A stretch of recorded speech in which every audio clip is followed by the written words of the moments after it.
how are we all doing? I hope you're keeping well out there. So first off, no white coat today because it's in getting its half-year service, so it should be a little bit whiter the next time you see it. It was starting to get up and walk around here in its own there lately, so it was time I grabbed it by the neck and banged it in the wash. The Perdio is coming along nicely. What I did was I got there before it got a chance. I cut all the screen leads on the AF117s and it's working away grand. So we're not going to do any more with it. There's no point fluting around with it. It is what it is. But it's working quite well. So we leave it alone. There's no point tempting fate. No point messing around with it unnecessarily. The cabinet has been cleaned up. And it has come up very well actually. You know, the cabinet isn't in marvellous nick anyway. And we're not going to do anything with the cabinet. It's part of the radio's history, and as I say, this is a sentimental set. But at least it's clean, and it's certainly presentable now. Well, that's the front, and you see it has a crack here in the corner and a few bits and pieces.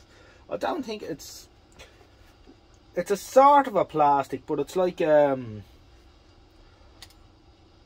more like a kind of a fiberglassy, cardboardy. It's like cardboard impregnated with plastic or fibres in it or whatever. It's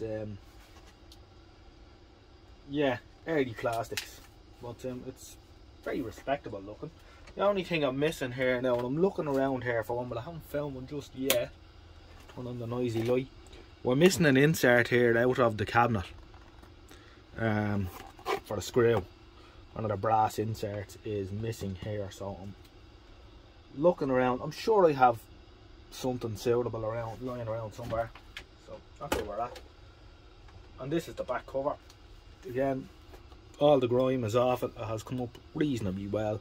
The Rexine covering has shrunk, so it's come away there a little bit, so it's sort of sticking out, and it's shrunk here a bit. But again, you know, it was in the kitchen over the cooker, so probably got a bit of heat as well. It's amazing the thing is still going at all.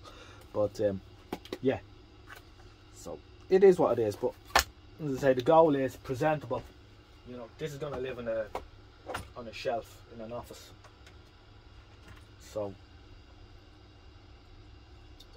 and it probably won't be used. Although the option will be there to use it. So that's it. We'll have a little listen around on it. It's, the only thing I did have a problem with this is, alright, I cleaned the wave change switches and the band switching and the pots and the usual nonsense that one has to do with such a set. I had a little bit of a problem with the variable capacitor rubbing in certain spots. So you're just bending and sticking little bits of paper in and out to find the tight spot. We have our licked now, so we'll have a little tune around, I think. We've got a load of 20-meter signals beaming in there at the minute, single sideband nonsense.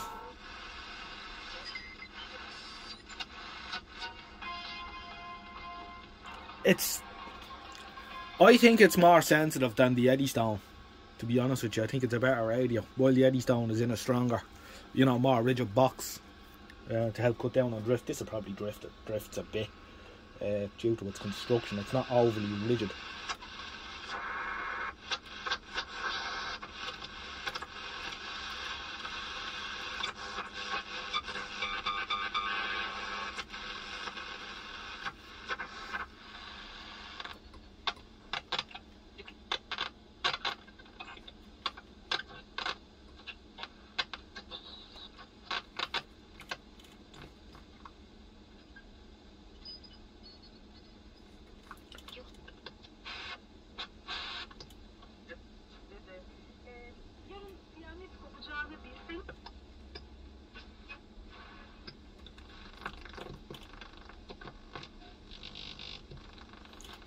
Switch mode noise as well. I think it picks up the phone too, which isn't great.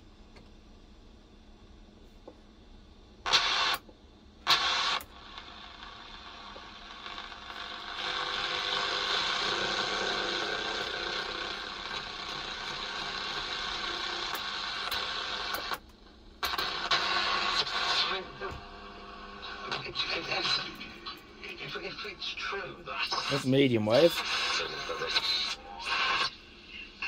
And it's overloaded a bit with the long wire radial on it, which, you know, doesn't really need it. There it is, dust on its telescopic.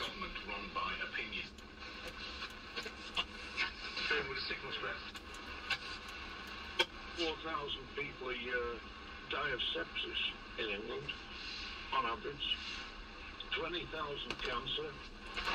That's Manx radio.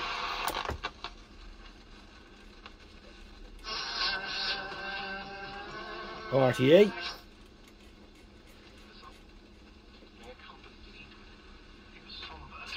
Radio 4. So it's working away quite nicely. So that's where we're at with it. So I haven't really got time to do much more at the minute, but just a quick update on it.